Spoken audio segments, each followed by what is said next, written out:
Bonjour à tous et bienvenue dans un nouveau numéro de La Bulle Podcast, épisode que j'ai très hâte de commencer avec mon ami Maxime ici présent. Maxime, déjà comment tu vas?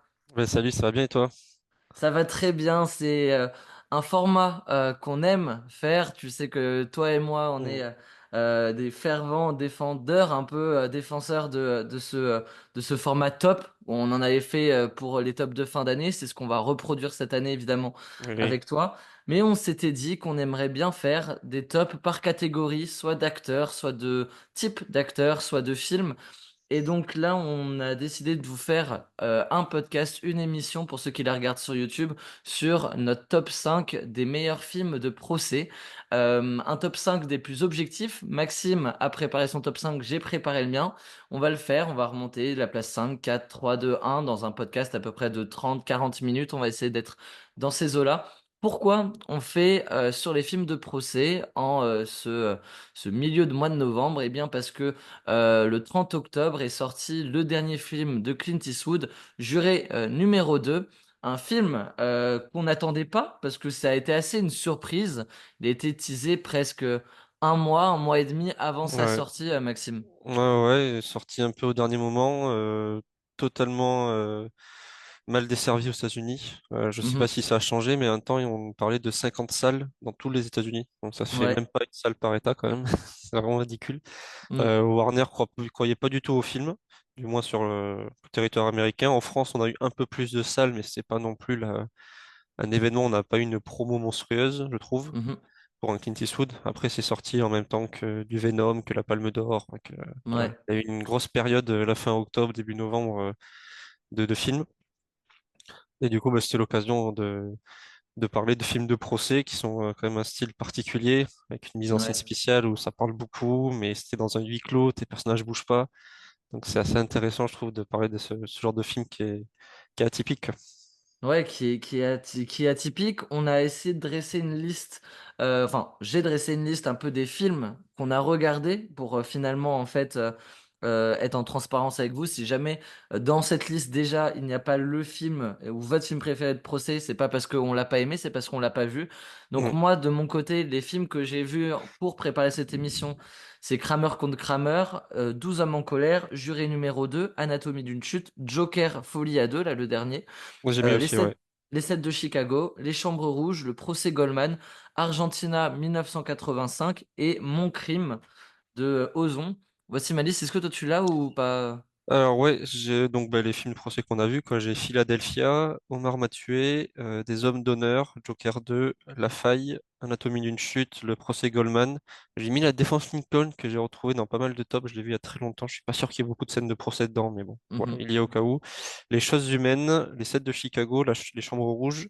J'ai mis Le dernier duel aussi de Ridley Scott, qui est finalement un Oui, immense procès ça moyenâgeux, compte? mais un Ça compte, procès ouais. aussi. Et du coup, juré numéro 2. Donc le critère de base et qui nous a quand même éliminé quelques films, mais pour vraiment pas faire l'amalgame, le film de procès, il faut qu'il y ait de la plaidoirie, il faut qu'on soit dans un tribunal.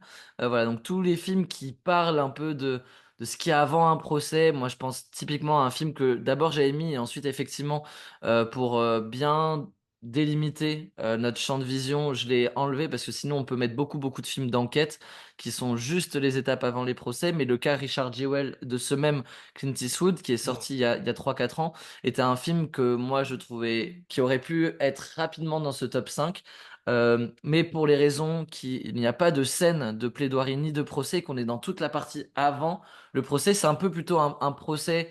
On aurait pu jouer peut-être sur la nuance entre procès public, tu vois, en fait, où Ouais, le ouais, monde ouais. entier et le pays fait le propre procès d'un homme, mais avant qu'on soit dans un tribunal, ou même avant même qu'il y ait vraiment une procédure qui inculpe la personne ou quoi.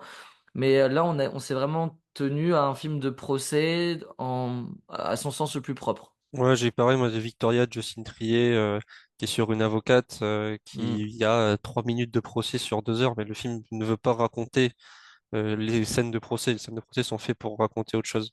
Mhm. Et voilà, je pense que c'était mieux de se cadrer sur l'événement du film, Mm. ce qu'on va suivre et le cliffhanger, tout ça doit être le procès avec son verdict, avec voilà, ses avocats qui s'échangent. Et voilà, c'est tout. Ok, on va pas perdre de temps puisque jury numéro 2 sera peut-être traité dans le top 5. Si, s'il n'est pas dans le tien ni dans le mien, à la fin de l'émission, on en reparlera en Ok. conclusion parce que quand même pour dresser. Mais voilà, si jamais il fait partie du tien et du mien, rien ne sert d'en parler avant le top. Donc Maxime, je te propose de me donner ton numéro 5. Je commence par Anatomie d'une chute, Ok. de Céline Trier, que je mets cinquième. Bon, Et moi, je mets Les Chambres Rouges de Pascal Plante, ok. le réalisateur canadien. Vas-y, je te laisse commencer du coup avec Anatomie d'une Oh, j'ai chute. dit une chute, je vais pas en parler 2 heures, hein. Je pense qu'on en a beaucoup, beaucoup, beaucoup parlé depuis un an et demi. C'est évidemment un super film. De toute façon, dans tous ceux que j'ai listés tout à l'heure, je considère qu'ils sont tous bons à Mhm, différents niveaux. Voilà, Palme d'Or, des Oscars, un film qui finalement va plus traiter de se servir du cadre du procès pour parler du couple. mhm, Finalement, c'est pas finalement, le procès, c'est même pas de savoir si elle l'a tué ou non qui va nous intéresser, c'est l'avancée du procès qui va faire creuser dans le couple. Et cette mhm, chute, pour moi, c'est justement un double sens entre la chute du mec par la fenêtre et aussi la chute de ce couple. mhm, Et voilà, il y a des scènes sublimes, notamment sur les écoutes où on va alterner entre les voir et les entendre au tribunal. Tout le casting est parfait. Voilà. Moi, je sais peut-être pas aussi immense que ce que ça a pu être promu. Enfin voilà, entre toutes les Palmes d'Or, les Oscars, j'ai pas mhm. ressenti non plus quelque chose d'extraordinaire par rapport à ça, mais c'est un très bon film. Je suis content qu'il ait pu marcher à l'étranger et que notre Ouais, cinéma puisse exporter grâce à lui. Mais je le mets pas non plus comme un immense chef-d'œuvre que je reverrai 20 fois dans ma vie. Mais il ouais. mérite quand même sa place dans un top 5 film de procès assez largement. Est-ce que tu penses que c'est un film qui a marqué un peu l'histoire du cinéma français, dans le sens où on se rappellera, tu vois, dans les peut-être les films des années 2020, du coup, peut-être à la fin de la décennie, ce sera dans les films les plus marquants du cinéma français Je par la portée qu'il a eu à Je l'international pense ou. à cette portée déjà Cannes chez nous, mais bon Cannes c'est quand même un jury qui est pas forcément français, je me souviens plus du jury à l'époque, mais même si c'est Hmm, Cannes, c'est pas forcément honoré par la France, c'est pas les Césars quoi. Donc il y hmm, a eu cette première récompense, il y allait aux Oscars et puis il y a eu quand même du buzz avec le chien Messi là aux oui. Oscars qui s'est fait papouiller par les plus grandes stars du monde. Enfin il y a eu tout de même il a fait du buzz outre-Atlantique et donc je pense que c'est vite un film qui revient dans les esprits, qui a très bien marché au box-office, qui chaque compétition où il est allé, il a gagné des prix, il a gagné des Golden Globes aussi je crois. Donc c'est un film, oui, je pense que dans 15-20 ans, on s'en souviendra largement, il reviendra vite. Ok. Moi, je vais parler du coup de mon numéro 5, Les Chambres Rouges. Donc, Les Que j'ai Chambres pas dans le Rouges, top. que toi, t'as pas dans ton top. Non, Ok. je l'ai Que vu t'as samedi en vu? plus. Ok, Ouais. tu l'as vu. Ok. Ah, ok. Donc, le débat, ce sera pas de dire si t'as aimé ou pas aimé. Celui-là, on l'aura en off.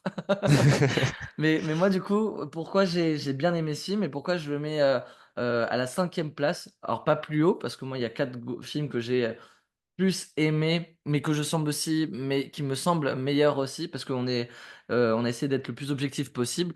Mais je vous recommande quand même Les Chambres Rouges parce que c'est un film qui place le point de vue, en fait, non pas. En fait, c'est un point de vue qui est différent et que moi, j'avais jamais vu encore au cinéma.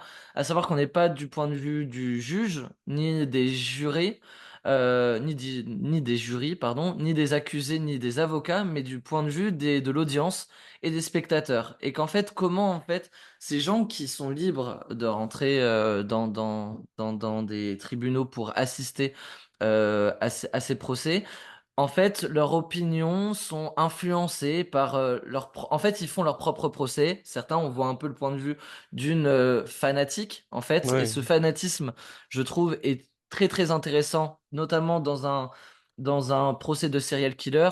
Il y avait tout cette... on l'a vu à travers beaucoup de reportages ces dernières années, notamment voilà, tout ce qu'il y avait eu autour du personnage de Dahmer, la série, mais surtout le documentaire qui montre à quel point il y avait des jeunes femmes qui étaient absolument fans de ce serial killer un c'était peu un beau des gosse, déguisements les etc. plus utilisés aux États-Unis à Halloween Il y a après 2 ans la là. série là. Ouais. Ouais, ouais, voilà. Ah oui, mais il est Et, très actuel ce film, hein. Il est très très et intelligent. très intelligent. Et en fait, moi, j'aime beaucoup du coup ce point de vue-là qu'on nous donne. On est à mi-chemin entre trois genres de films, mais on est bel et bien dans le film de procès. Pour le coup, on nous le met, mais avec de l'horreur et aussi un film d'enquête. Et en fait, on a un film complet qui ressemble à rien d'autre, parce qu'un film de procès horrifique, c'est du quasiment du jamais vu aussi. Et cette manière de nous montrer l'horreur, on est sur un sujet sordide. Je pense là, on a des meurtres, on a dans les autres films qu'on va avoir, voilà, des féminicides, on a ce genre de choses. Là, on est sur quelque chose de sordide, c'est euh, le, le meurtre de plusieurs jeunes filles mineures dans des chambres rouges où en fait on est sur le darknet et en fait ces filles sont exécutées devant un public de barjots, de psychopathes. C'est horrible. Cette Ouais. horreur, on nous la montre jamais à l'écran. On nous la fait vivre à travers les jeux de lumière, à travers le son. Le son est peut-être le moyen et horrifique le plus approfondi dans ce film. Mais c'est là où tu te rends compte, juste je te coupe sur le son, que j'ai eu plein de films d'horreur dans ma vie. Et la Ouais. scène où, juste au procès, ils montrent les scènes Mm. d'exécution, de torture, et de Mm. juste entendre, et d'entendre le bruit des instruments, et Ouais. d'entendre les filles hurler, m'a foutu bien plus les boules Ouais. que n'importe quel film Halloween, Vendredi 13 ou ce que tu veux, où Exactement. tu vas avoir de la charcuterie d'entrée. Et Mm. là, c'est vrai que ce non-dit est vraiment. Ça te met mal, quoi. Moi, à la fin du film, j'avais vraiment un sentiment de malaise profond. Ouais. Ouais, ouais. Et puis C'est pas un bon moment. quand les. Non, non, non, alors, tu passes pas forcément un bon moment. Ça, c'est. Bah, c'est, voilà, le principe aussi d'un film Ouais, d'horreur, hein, ouais, ouais. c'est de bousculer un peu. Et quand c'est très bien fait avec. Tu vois, du premier. C'est un film très premier degré pour le coup. Hmm. Et là-dessus, c'est réussi. Parce que je pense que le but du film, c'est ça. Ça va un peu de faire un film profondément d'horreur. Mais il y a aussi, on joue avec ce jeu de film de procès et le procès avance aussi. Et moi, j'aime beaucoup aussi la performance des deux actrices, notamment quand elles découvrent cette scène où elles sont face à cet écran et nous, on a les deux visages dans le rouge, Hmm. en fait, Oui. de cette chambre, qui est assez marquante. Laurie Babin, qui joue du coup cette jeune fanatique, et Juliette Jariepi, je vais pas l'écorcher, la sosie officielle d'Anna Girardot aussi, par la même occasion, qui sont vraiment impressionnantes. Et elle, cette dernière, porte vraiment aussi ce film. Donc moi, c'est un point de vue intéressant. C'est un film qui est très très bien réalisé, très très bien mis en scène. Le rythme est aussi est très bon.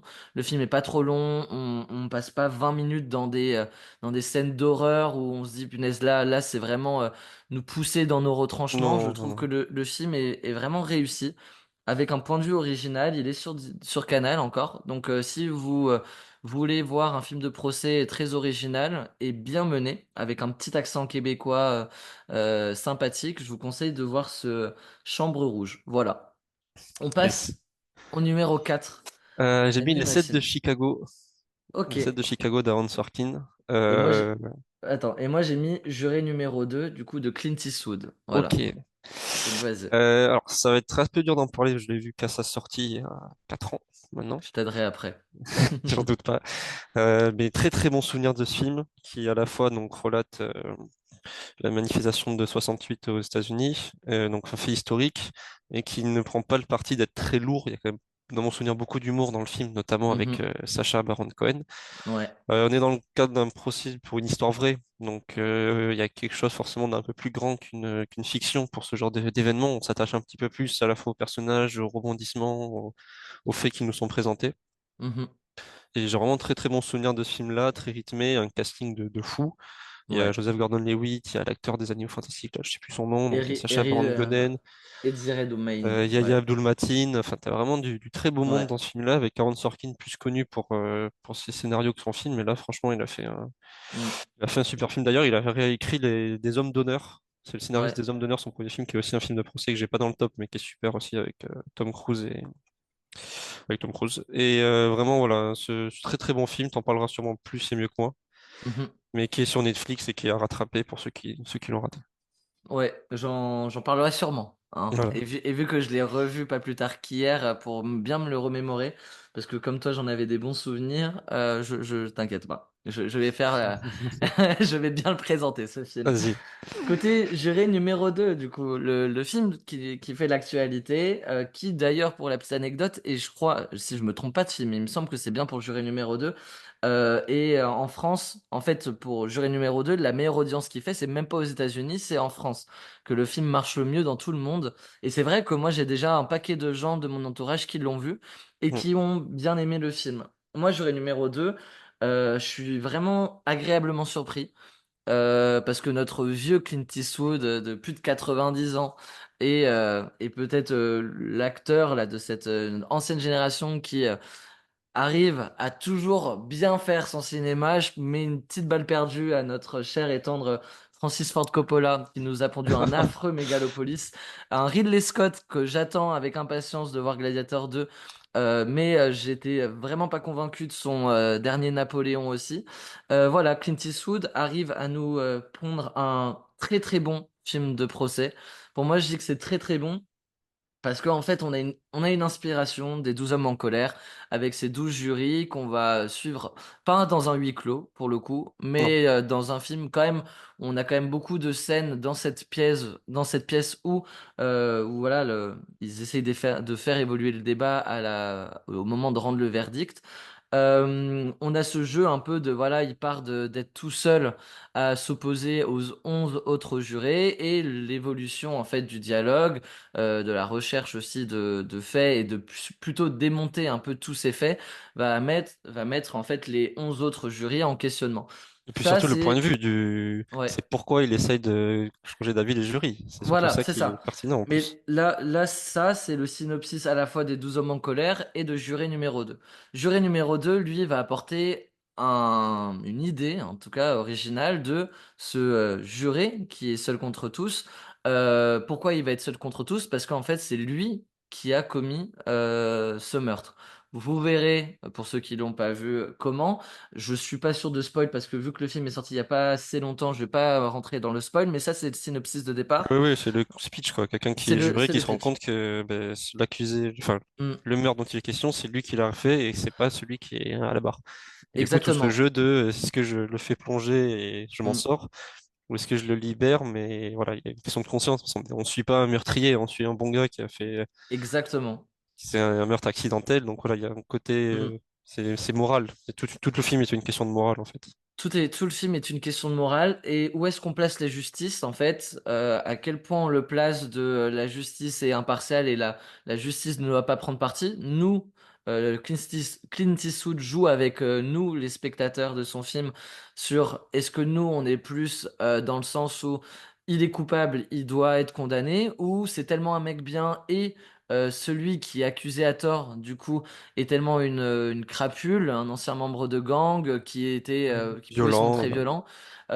Lui est certes innocent, mais représenterait en fait la personne qui devrait être jugée coupable d'un crime qu'il n'a pas commis. Et en fait, c'est à ça qu'on va jouer. Et d'une personne à une autre, moi j'ai déjà échangé avec plusieurs personnes sur ce film.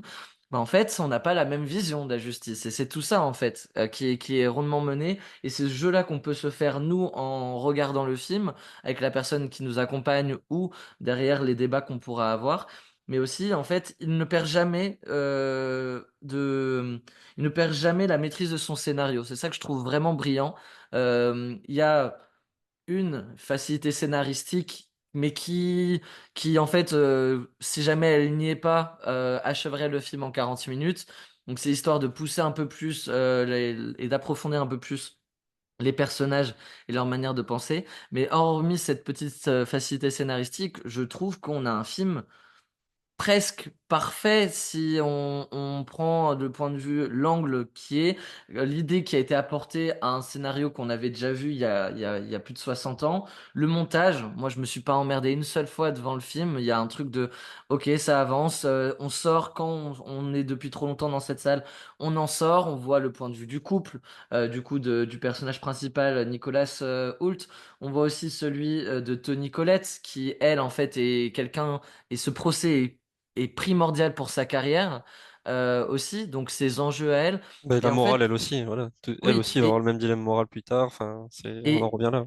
et il y a une critique aussi de Clint Eastwood sur ça, en fait. On voit la défense et l'attaque de cette, voilà, les deux avocats être copains-copains, en fait, et dès qu'on sort du tribunal, aller boire des verres ensemble, alors que, tu vois, on pourrait se dire, mais en fait, eux, s'ils veulent, ils peuvent carrément s'arranger à l'amiable pour que le procès aille dans un sens et dans un Ouais. autre.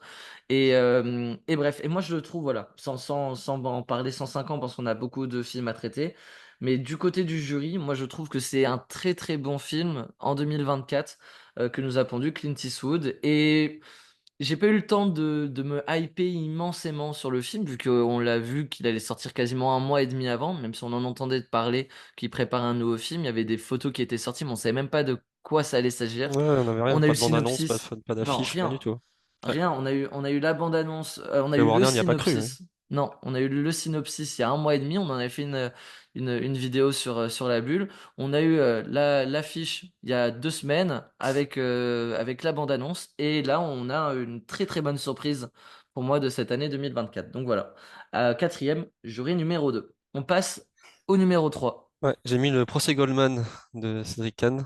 Donc je Ok. fais partie de ceux qui ont préféré procès Goldman à Anatomie d'une chute Eh ben moi j'ai mis l'année Anatomie dernière. d'une chute Ok, et ben en voilà. 3. Vas-y. Ben là, on est encore sur une histoire vraie, donc je pense que c'est peut-être quelque chose qui me touche plus aussi sur les procès avec ce militant, ce braqueur qui va être accusé de meurtre, un peu comme dans Jury numéro 2, il a un peu trop la tronche idéale du Mm. coupable.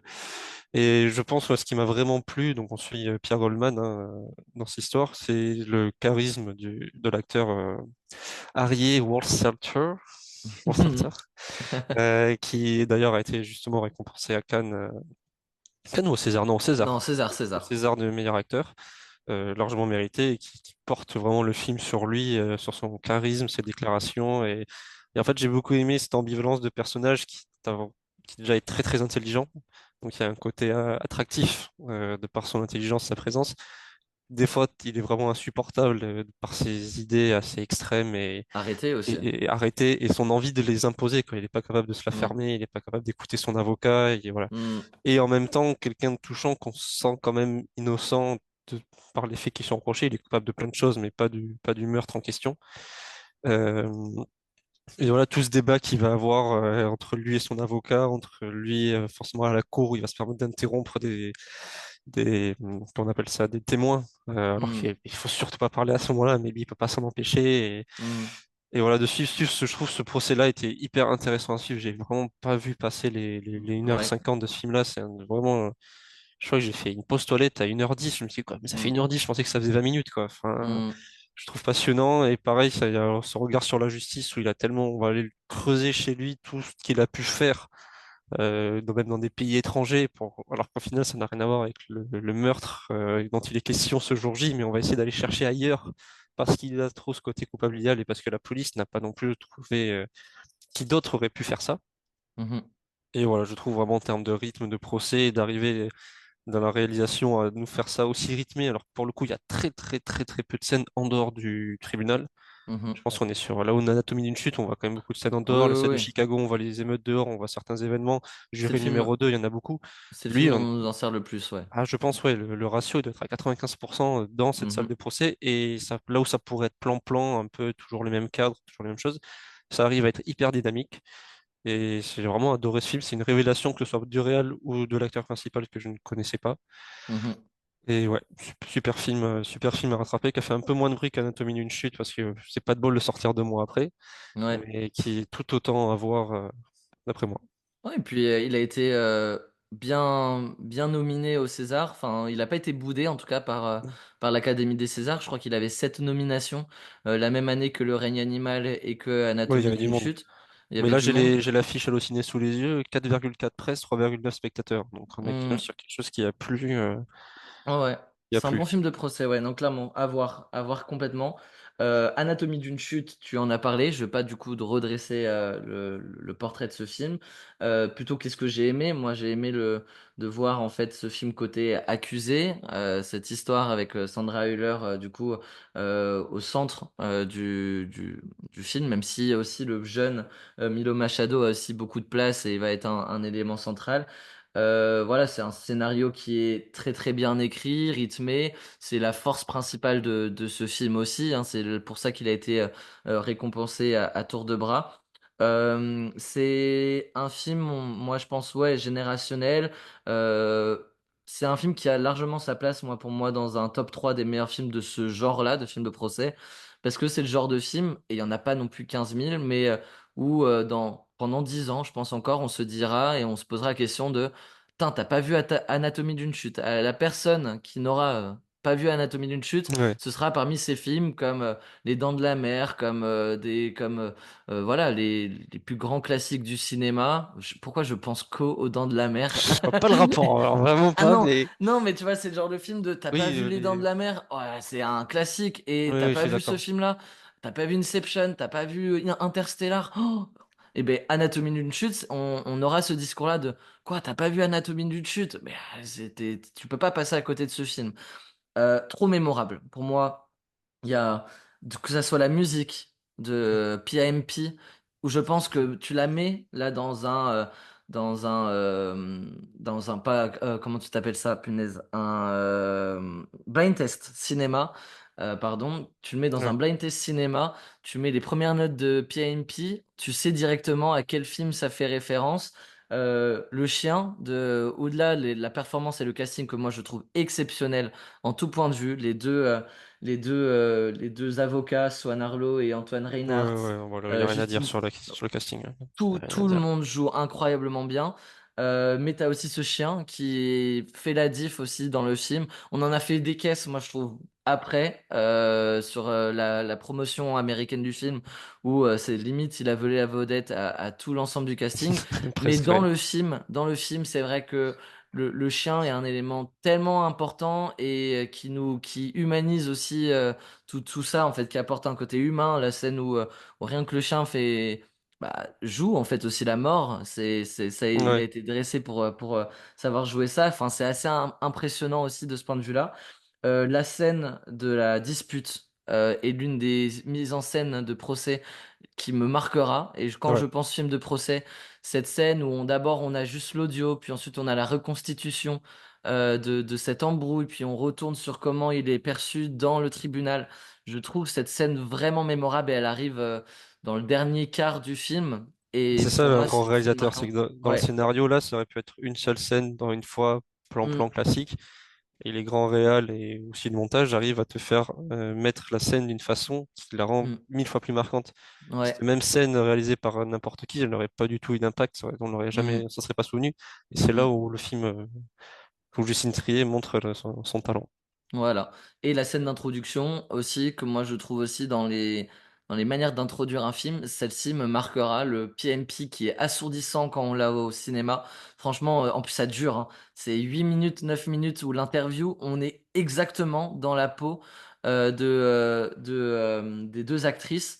À savoir, en fait, on a cette musique qui prédomine sur l'échange et on n'entend pas à peine ce que se disent les deux. Et il y a ce côté très énervant de la musique ces 6 8 minutes là de musique qui sont c'est vraiment le début, on nous pose, on arrive là-dedans et on se dit ouais mais c'est en train de m'agacer cette musique là en boucle très forte et en fait c'est vraiment ce que vivent les deux et ce que veut faire en fait aussi le mari à ce moment-là et c'est pareil, c'est la scène d'intro est marquante, cette scène de dispute est marquante et du coup scène marquante plus performance marquante plus musique marquante, ça fait que c'est un film qui a très très peu de défauts. Moi, je l'ai déjà revu 2 fois, 3 fois, je pense même, sur un 2h20 pour un film qui est sorti il y a un an. C'est pas dans les films que j'ai le plus préféré de ma vie, mais dans les films de procès, pour moi, il a sa place parmi les meilleurs films de procès. Ouais, très Voilà. clairement, très clairement. Numéro 2. J'ai mis Les choses humaines de Yvan Attal. Je pense pas que tu aies vu du coup. Non, et trop bien, tu vas pouvoir en parler. Moi, j'ai Voilà, mis les 7 de Chicago. ok. Déjà, j'aime beaucoup Yvan Attal en réalisateur. C'est pas Mhm, quelqu'un dont on parle beaucoup, mais j'avais adoré Le Brio, qu'il avait fait juste avant. Il avait fait Mon chien stupide, j'avais beaucoup aimé. Son ouais. début de carrière aussi avec notamment Ma femme est une actrice, je crois que ça s'appelle, qui était vraiment bien. J'ai pas vu celui qui a Mhm, sorti cette année, qui apparemment est pas terrible, malheureusement. Mais j'aime beaucoup mhm, Yvan Attal comme réal. Et là, il s'attaque à un sujet très touchy sur une femme, une jeune femme, ouais, tout juste majeure, quoi, qui accuse d'agression sexuelle un de ses camarades. mhm, Et donc le procès de ce garçon qui, lui, pour lui, il n'a rien fait, mais sincèrement. C'est-à-dire qu'on est vraiment dans cet entre-deux, entre, ben, pour moi, tu étais d'accord, et mhm. elle, mais non, c'est clair que tu ne l'étais pas. Donc t'es sur une corde raide tout le film. Ouais. C'est vraiment touchy comme sujet, et donc tu vas voir ce procès-là, et c'est admirablement fait. Je trouve que c'est un sujet de société parce que ben, on voit que ce soit de célébrités ou pas, de plus en plus de plaintes pour agression sexuelle. Donc il y a ce débat entre cette libération de la parole des femmes qui ne se laisse plus faire, et c'est très bien, et de l'autre côté, des hommes qui vont Et passer, l'abus aussi qu'il peut y voilà, avoir. et les abus qu'il peut y avoir, parce que c'est à la fois très dur à prouver, mais à la Mm. fois très dur à prouver que tu l'as pas fait non plus. Donc voilà, on est sur un entre-deux, on est sur un sujet vraiment, vraiment d'actualité, porté par un super casting avec Charlotte Gainsbourg, Kassovitz, Pierre Arditi, le fils aussi d'Yvan Attal qui joue l'accusé. Mhm. Et donc voilà, on va suivre à la fois ce procès et à la fois des flashbacks pour comprendre Ouais. et et essayer tu as de l'empathie. En fait, en tant que spectateur, tu vas au début te dire, ouais, mais c'est sûr que c'est lui, quel salaud. Puis après, tu fais, ah, non, c'est pas lui, mais c'est vraiment une connasse du coup d'avoir dit ça. Et puis après, tu vas te dire, ah ouais, mais non, en Mm. fait, de son point de vue. Et c'est toute une question là aussi de point de vue. Mais en fait, c'est très très compliqué de trancher. Alors, je laisserai voir la fin du film pour savoir qu'est-ce qui est tranché. Et je trouve que le film finit admirablement bien et conclut cette histoire-là. Et voilà, c'est un film, j'aime pas du tout la notion de film utile, mais c'est qui est vraiment plein dans son époque, dans ses problématiques, admirablement joué, réalisé. C'est pour moi vraiment un très grand film français de ces dernières années. Là, je vois qu'il dure 2h20, dans mon esprit, il dure une heure Mm. quarante pareil, tellement le rythme est bon. Tu l'as très très très bien vendu, tu vois. Je suis même déçu que tu m'en aies pas parlé avant pour que ça fasse partie de mes rattrapages C'est vrai, il y en avait beaucoup pour à rattraper de films de procès, mais l'émission, ouais. Redis-moi le titre. Les choses humaines. Les choses humaines de Yvan Attal. Ouais, sorti Énorme. toute fin 2021. Ok. Les 7 de Chicago. Pareil, t'as déjà posé le contexte, t'as déjà parlé du casting XXL, voilà, donc c'est deux choses sur lesquelles je reviendrai pas. Euh, un scénario qui est tellement, tellement bien ficelé, qui est tellement périlleux, parce que pour le coup, dans ce film, on a énormément de points de vue différents. Les avocats, l'avocat de la défense, euh, l'acteur, tadada, je le récupère, Mark Rylance, qui est exceptionnel, qui va défendre ces 7 personnes. On a aussi ce personnage Yahya, ouais, Ouais, faut le il prononcer y comme a. ça, Abdul Mati, le Black Panther, qui est hors contexte, mais tellement important, justement, pour placer aussi. Pour placer aussi à quel point ce procès n'a ni queue ni tête. Pourquoi il a ni queue ni tête? Parce que le juge est absolument fantastique, mais c'est le personnage le plus détestable. Oui, il est à vomir. Je savais que tu me Je l'as de me l'ai. redire le juge, je viens de revoir des scènes que j'avais oubliées. C'est vrai que t'as envie de le Ah, tuer dans moi ce film. je m'en rappelais pas du tout pour ça que je suis tellement content de l'avoir revu parce que si je l'avais pas revu et je m'étais juste dit ouais le film je me rappelle qu'il était drôle et tout, je serais passé à côté de cette performance de Frank Langella du coup qui interprète le juge Julius Hoffman. C'est marrant parce qu'à la toute fin du film, on a un peu voilà que sont devenus tous ces personnages. Julius Hoffman a été jugé par ses pairs et par de nombreux avocats comme incompétent et franchement, Je c'est confirme, ouais. minimiser. L'incompétence est minimiser ce qu'a été ce juge pendant 2h20. Sincèrement, là, je me suis reposé la question ce matin. Je pense pas que j'ai autant détesté un personnage dans le cinéma, dans l'histoire du cinéma, dans les plus de 1000 films que j'ai vus. Ce personnage du juge est imbuvable. On Il fera un est top des pires imbuvable. personnages du cinéma et, et tu Oh, pourras le mettre dedans. on le fera. Les personnages qu'on a le plus détestés au cinéma, lui, je vois pas qui peut prendre sa place tellement il veut être la star. C'est les arbitres de Ligue 1. Ils veulent être la star de ce procès. Et c'est impressionnant à quel point c'est tellement bien fait, à quel point ce mec joue à la perfection, ce juge détestable.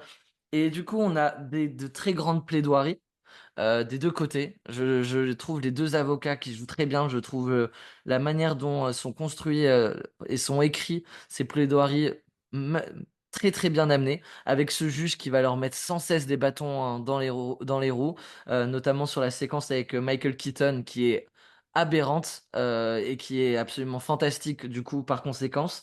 L'humour, tu en as parlé. Mm. Moi, c'est un film où les personnages des deux hippies, du coup de Sacha Baron Cohen, et surtout, et ça m'a fait trop marrer, et je te l'ai montré hier, de Jeremy Strong, que Ouais. vous avez pu voir dans The Apprentice, qui joue du coup le mentor de Donald Trump. Il est méconnaissable dans les sets de Chicago, mais son personnage est aussi énorme.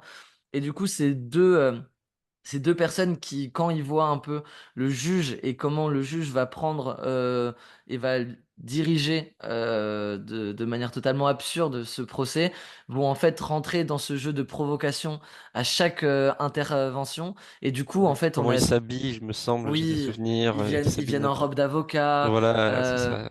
la manière dont ils prennent la parole aussi pour pousser le juge dans ses retranchements aussi. Voilà, c'est un film qui passe à toute vitesse. Moi, hier, lors de la dernière heure, pareil, ça passe incroyablement vite parce que le rythme entre les nombreuses scènes de procès, mais surtout voilà, tout ce qui se passe avant le procès et qui donne du contexte au procès, sont très très bien montés. Et en fait, on a une dernière demi-heure où moi j'étais vraiment sur le bord de mon canapé, concentré et en train de me prendre le film, mais pas du tout de manière passive, quoi. J'étais à fond dedans. Et voilà, pour moi, c'est un film qui est passé quasiment, enfin voilà, sous les Il a pas eu radars. un Oscar ou deux, lui, quand même, non? Ou il a été nommé, au Il était moins. nommé, il était nommé, mais je pense que si je parle à 10 copains des films qu'ils ont vus sur Netflix et je leur dis est-ce que vous avez vu les 7 de Chicago, je pense qu'il y en a au moins 7 ou 8 qui l'ont pas vu. Ouais. Et pourtant, pour moi, c'est un des meilleurs films de procès que j'ai vu de ma vie. Je pense que c'est mon préféré, mais c'est pas le meilleur, puisque je pense qu'on va avoir le même top Ah, un. il y a intérêt. Il y a vraiment intérêt à ce qu'on ait le même, oui, quand même. Alors, vas-y, c'est Bah, les 12 hommes en colère de Sidney Lumet. 12 hommes en colère, le Ah, remake. Non, pas du tout. alors, il y a un remake de Fredkin qui apparemment Ouais. est pas si mal, mais Non, non, non, c'est mais on va original, parler du ça. classique. Je l'ai pas vu, le remake, pour être Moi non honnête. plus. Oh, ben, film immense, moi, c'est même un top 30 facile de films tout court, quoi. Hmm. C'est un grand film. Donc, sur cette histoire d'un homme accusé qui a, ben, comme tu disais, un peu comme jury numéro 2 vraiment toutes les cases du coupable. Et les jurés qui, comme dans jury numéro 2 veulent plier ça en 5 minutes, bon, ben, allez, c'est lui. Et qui a juste un homme interprété Par Henri Fonda. immensément par Henri L'immense. Fonda, qui est Hmm. monstrueux, qui va leur dire, mais est-ce qu'on est sûr, quoi? Et qui, contrairement à dans Jury numéro 2 n'a pas d'idée derrière la tête Mhm. et va essayer de retourner un à un, non pas pour défendre, parce qu'il est convaincu que cette personne est innocente, il veut juste qu'il y ait un débat et qu'ils en Mhm. discutent et que voilà, il prend son rôle de juré à cœur. Et voilà, on est là pour ça, on va prendre le temps de revoir tous les faits, etc. Hmm. Pour ceux qui ont vu le film, bon, je pense que voilà, il est connu, il n'y a pas de problème. Ceux qui l'ont pas vu, faut surtout pas avoir peur de la date de sortie du film. Je sais que des Il fois, les n'a films un pas peu plus vieux, vieilli. Il on n'a peut, pas pris une ride. on le referait maintenant, on ferait pas mieux. Voilà, il a beau Ouais. dater de 57, Mais vu que mec, c'est un huis clos et que c'est sur les acteurs et sur les dialogues, et le film voilà, il a aucunement vieilli, comme tu dis, il peut pas avoir non, vieilli. il n'a pas pris une Et ride. voilà, il dure 1 heure et demie, il est encore, enfin, voilà, il est encore d'actualité sur la justice américaine. Mhm. Sidney Lumet, il a fait beaucoup de films, c'est dur de, j'ai pas toute sa carrière en tête ni vu, mais c'est un immense réalisateur, un des plus grands de l'histoire, et ce film-là, c'est l'apothéose, quoi. Et moi qui aime bien les films de dialogue, Ouais. voilà, où ça s'échange, où ça a un peu des hautes volées, etc. Bah, alors celui-là, j'ai été servi, c'est immense. Il est pas Ce long. film-là est immense. Non, une Il est heure et pas demie. long.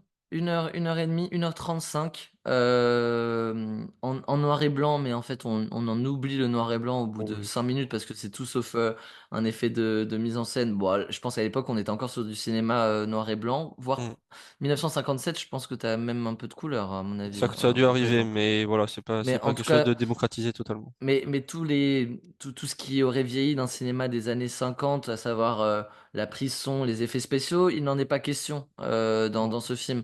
Donc on a totalement. vraiment un film basé sur un script, sur un échange. Le scénario est génial, les interventions qu'ils ont les uns avec les autres, et cette manière un peu de revoter toutes les 10 minutes du film, c'est ça qui apporte du rythme aussi. On n'est pas sur une joute verbale de 20-25 minutes plus une de 5 minutes, en fait, on a un espèce de rythme qui fait que toutes les 10-15 minutes du film, allez, si on revotait pour voir où on en est, et en fait, ça nous permet de mieux digérer et de faire des mini coupures pour repartir sur, allez, on va reprendre un autre, une autre accusation et on va essayer de la remettre en question. Et ce film, c'est ça le jeu. C'est à savoir, en un contre 11 et bah partir des faits en fait qui sont reprochés et en fait les démanteler à tour de rôle et essayer de convaincre mais sans être lui convaincu. Mm. poser en toute objectivité et essayer de le remettre en question. Et c'est tellement bien fait. La caméra, franchement, par contre, la caméra, de la mise en scène de ce huis clos est géniale. Comment on se déplace dans de ce petit espace. Ouais, ouais, ouais, Euh, il y a il fait d'immenses beaucoup plans avec peu. séquences. Ouais, il fait beaucoup avec peu, exactement. On est autour d'une table et la manière dont on va aller sur un gros plan, on va jouer avec des plans séquences, on va jouer avec du champ contre champ, on va jouer avec un plan large qui est peut-être l'un des plans les plus mythiques, moi je trouve, de cette époque, où ils sont tous, si je te le donne, je te l'évoque, Mm. dos à la table, parce qu'il y en a un qui commence à dire que des conneries, et en fait à mettre ses propres opinions sur la table, de un peu vieux facho et tout, et en fait ils vont tous quitter la table pour se mettre dos à lui, pour qu'il cesse en fait et qu'il ferme sa bouche.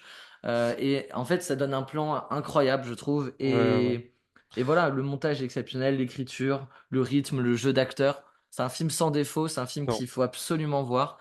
Et en fait, c'est marrant parce qu'on parlait de films de procès, donc tu as forcément des scènes d'enquête, des scènes d'avocat, de juge. Là, c'est Mhm, pas ça, on va vraiment se concentrer mhm. sur le juré. Sur Donc le il est jury, ouais. hyper original de ce côté-là. Mhm, Et voilà, et je pense que c'est. Moi, j'ai jamais été juré, et je connais pas le système américain à fond, mais j'ai l'impression que ça pourrait être un problème. Peut-être que Clint Eastwood aussi nous dit ça dans ce film en voulant mhm, reprendre une partie, de dire que ben, voilà, le rôle des jurés est quelque chose de très important, peut-être trop mis à la légère. mhm, Et que c'est pas quelque chose, c'est pas une corvée qu'il faut faire une journée comme la journée d'appel. Il y a la vie d'une personne qui est en mhm. jeu et que c'est quelque chose d'important. Et ce film nous le montre vraiment. Et ça fait un peu peur quand on voit ce Ouais. film-là et quand on voit Juré numéro 2 Clint Eastwood, Mhm, 60 ans après, de se dire, mais les jurés, si, comme celle de la femme qui dit, ouais, moi j'ai mes enfants à aller chercher, il faut qu'on règle ça vite. mhm. Ben non, en fait, c'est pas le Toujours, sujet. ouais. Ouais, ouais. Et donc, c'est des films qui sont vraiment sur leur, politiquement, sont hyper intéressants. Tu, le film d'Ivan Attal, c'est l'angle, il est posé sur qui en fait? On va tourner autour de qui dans la narration? Oh, ça alterne, ça alterne. Il y a pas mal de passages de flashback. On va suivre surtout l'accusé et la victime. Ouais. Mais il y a aussi tout un rôle avec les parents aussi, parce qu'on est dans un milieu assez bourgeois dans le film. Mhm, C'est élitiste, donc où les gens vont se connaître. Donc il va y aussi y avoir le rôle des parents qui disent, mhm. mais comment tu peux oser accuser mon fils? Parce que mon fils il est tout beau et tout parfait. Les autres parents qui sont forcément très en colère de ce qui arrive à leur fille.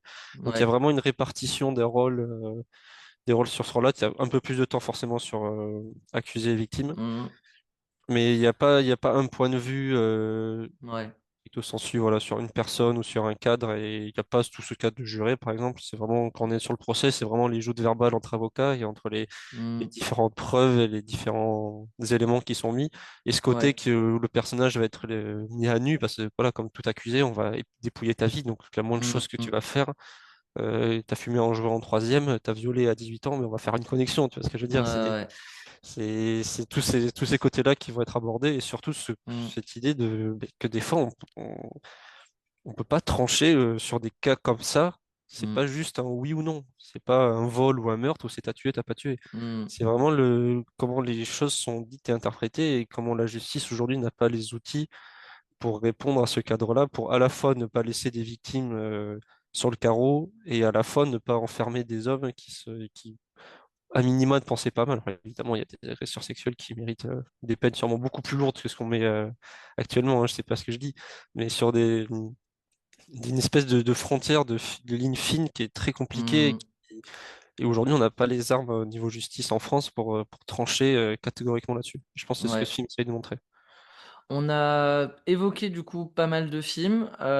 C'est bien parce qu'on a eu droit à des films sur voilà l'audience, sur les spectateurs, centrés sur les jurys, centrés sur les accusés.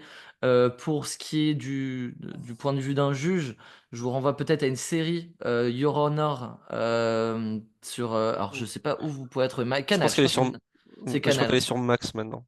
Il me Ah semble que ouais? c'était une série que quand il n'y avait pas HBO Max que Canal diffusait, que maintenant que Max est en Une, France, je pense qu'elle est sur Max.